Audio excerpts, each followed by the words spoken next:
Или магазин какой-то был, или офисное помещение на первом этаже. Флаг Евросоюза и флаг Германии. Вот так. Принято считать, что это такая болячка на теле города. Дабл грин. Дышится, как в парке. Мы обязательно их все посмотрим на обратном пути.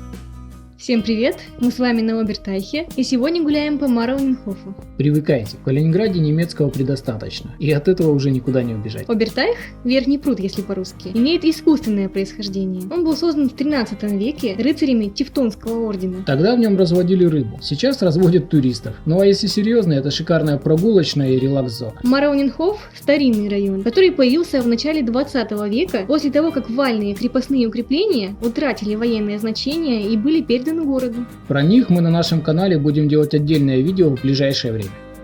Располагался он в северной части города. Сегодня входит в состав Ленинградского района. Основные ориентиры – Верхний пруд и улица Тельмана с юга на север.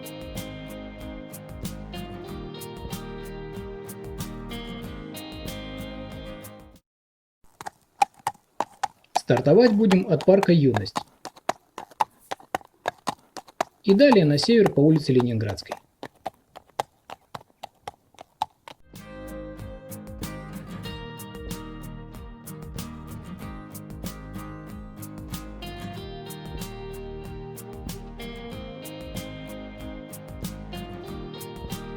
В Калининграде нет плохих районов, но первое, на что обращаешь внимание, когда попадаешь в Марауенхоф, это на количество зелени. Да, зеленых районов здесь полно, но этот дважды зеленый. Дабл грин. До войны сказали бы, идем по Валенродштрассе. С исторической точки зрения, конечно, есть более важные улицы. Виллы здесь в основном новостройки, а из немецких сохранились двухэтажные многоквартирные дома. А начали мы именно с нее, потому что здесь тихо, спокойно. Она практически пешеходная, а значит ничего не будет нам мешать ходить и смотреть по сторонам. Да, здесь действительно есть на что посмотреть. Бывает и вот так. За всем, конечно, уследить невозможно, но радует, что здесь это скорее исключение, чем норма.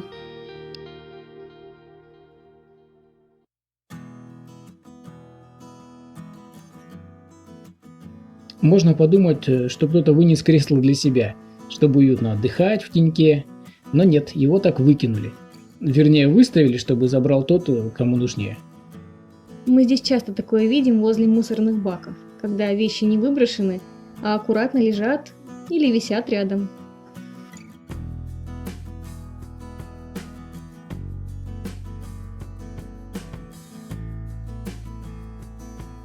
В целом, застройка Марауенхофа схожа с другим известным районом Амалиенау, но отличается большей скромностью и отчасти имитирует архитектуру сельского дома. Но это если верить Википедии. Я лично ничего сельского не ощутил, а ты? Да и я нет. Может, до войны люди ощущали. После просмотра черкните в комментариях, как у вас на этот счет.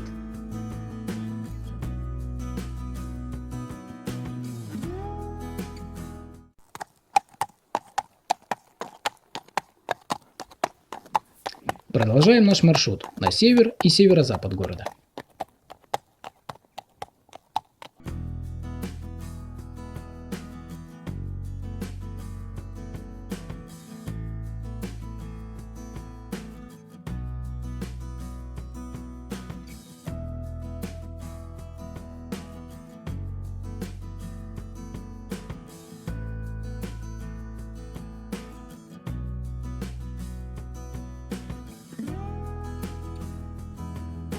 Основное средоточие старинных особняков расположено на улице Тельмана.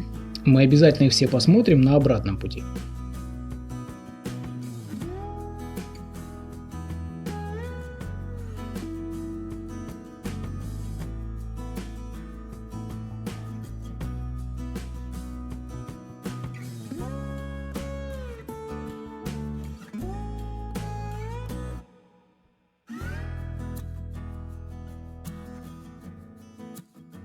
Шикарная зеленая аллея.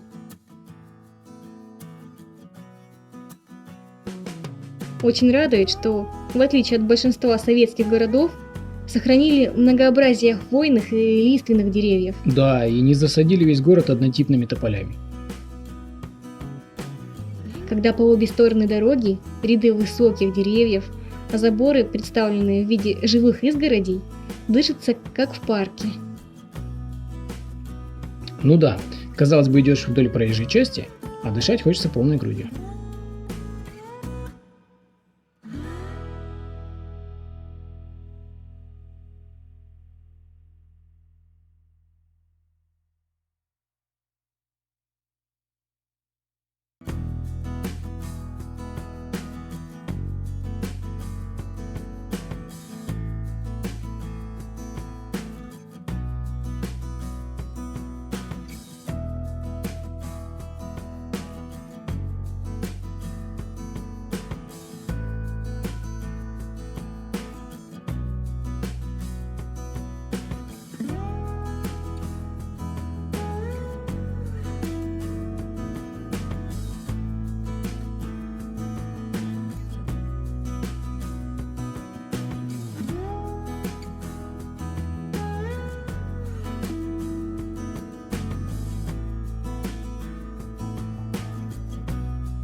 Пятиэтажка советская. Принято считать, что это такая болячка на теле города. Все эти пережитки Советского Союза, они некрасивые, бетонные, серые. Но на самом деле это наше с вами счастье. Это шанс жить в красивейшем районе, но отдав за это скромные деньги.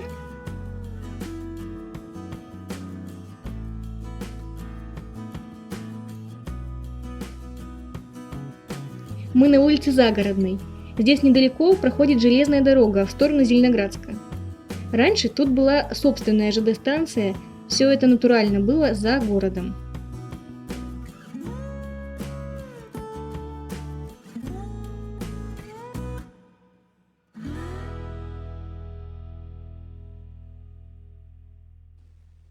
Розовые кусты, обилие цветов на каждом шагу, мечта флориста.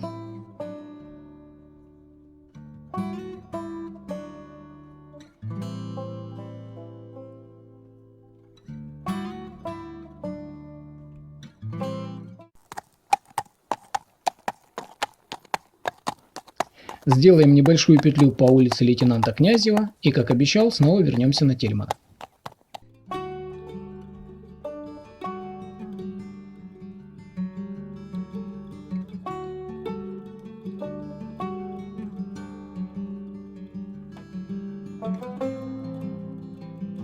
Вот, очень показательный момент. Очевидно, что дерево стоит на проезжей части и, конечно, мешает. Могли бы срубить и все. Деревья – это благо. Срубить недолго, а вот растет оно потом десятилетиями. Это классно, когда не нужно жить в одном районе, а детей возить в другой.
Квартира и она же дача.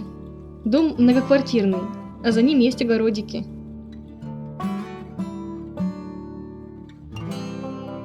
И вот здесь прикольно. Въезд в дворик люди отгородили шлагбаумом, теперь никто левую машину уже не поставит.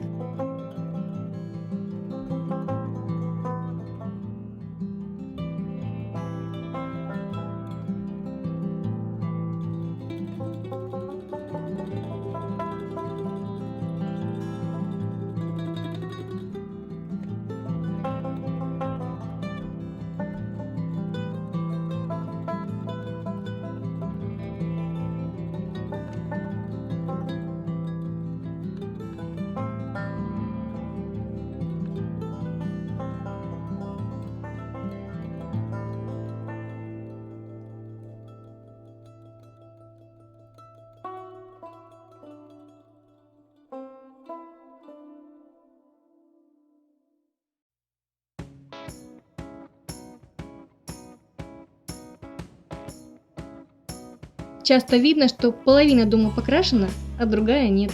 Значит, не все жильцы договорились друг с другом. Все-таки здорово, когда дома невысокие, 2-3-этажные, максимум на 2 подъезда. Проще всем прийти к одному мнению. Да, попробуйте в 16-этажке на 6 подъездов вот такое провернуть. Передеретесь.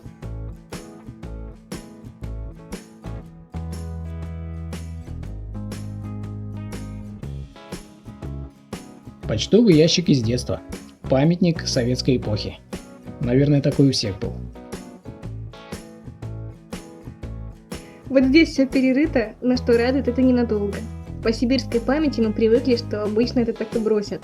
Но здесь нам пришлось привыкать, что если что-то начали, то доведут до ума.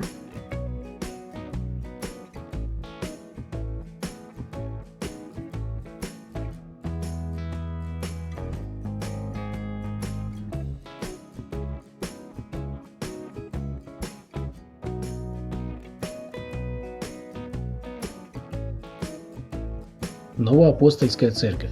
И к этому тоже быстро привыкаешь. Здесь храмы, церкви, кирхи, мечети. И все это как-то мирно уживается. В общем, всем места хватает. Вот мы снова на главной улице района. Наверное, раньше стоило сказать. Ну, давай сейчас скажем. В довоенное время она называлась Герцог Альбрехт аллея, от пересечения с улицей Гоголя до места, где мы с вами находимся сейчас. А до улицы Гоголя называлась аллея Августа Виктории. Зеленая зона посередине проезжей части. На ней еще сохранились трамвайные рельсы. Ранее по ним курсировал трамвай, соединявший Мараунинхоф с центром города. К сожалению, в современном мире ему места не нашлось. А между прочим, жаль.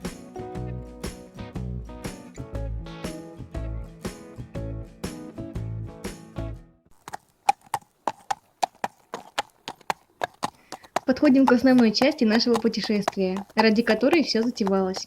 Посмотрим центральную улицу и прилегающие к ней улочки поменьше.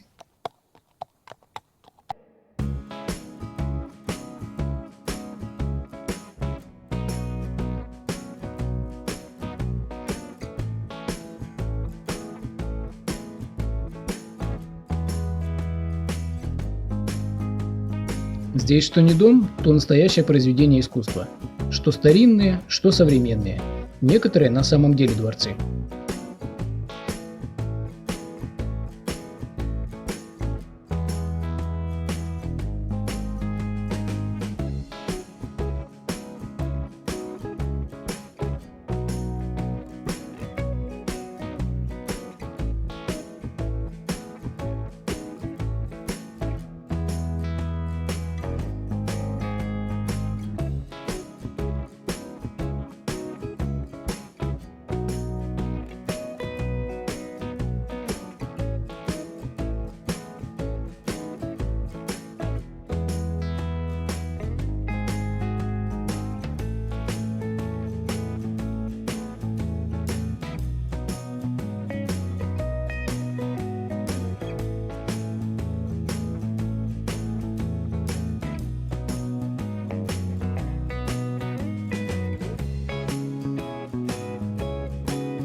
Но это здание выделяется на фоне любых дворцов.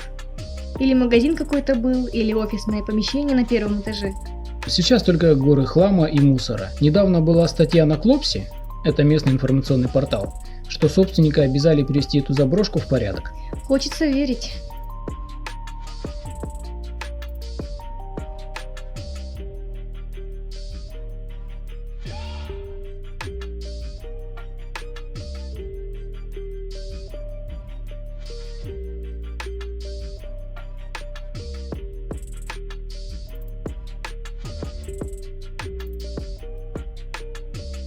Тем контрастнее все это выглядит, что рядом здание ни много ни мало Газпром Инвеста.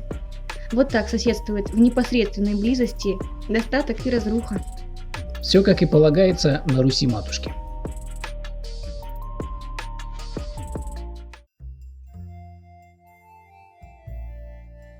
Вот такой бы могла быть улица Советская в нашем родном Нижнеудинске, если бы за ней следили и если бы в ней жили люди схожего достатка. И если бы ее строили немцы. Это да.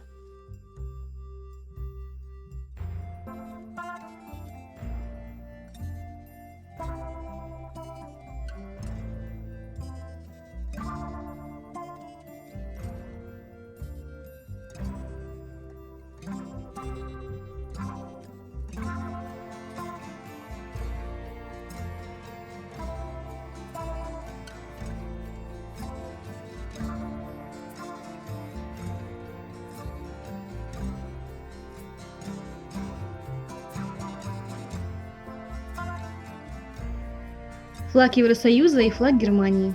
Вот так вот стоишь в России, а за забором уже Германия.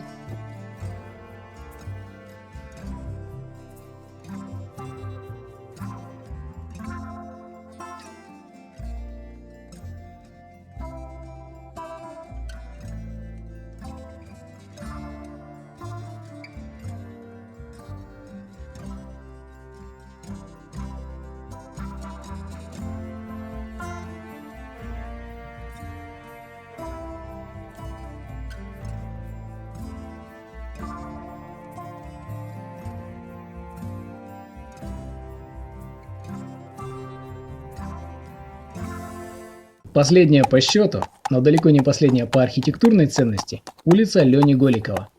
И мы с вами на финишной прямой, так сказать, эндшпиль.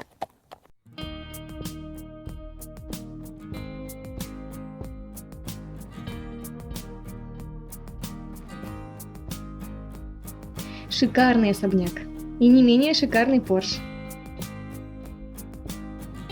Вообще, по припаркованным возле домов автомобилям вполне можно судить о уровне достатка жильцов, а значит и о ценах на жилье.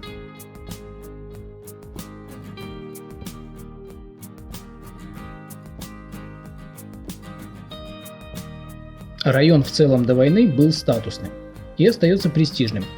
При этом разброс цен на жилье делает его доступным для людей разного достатка.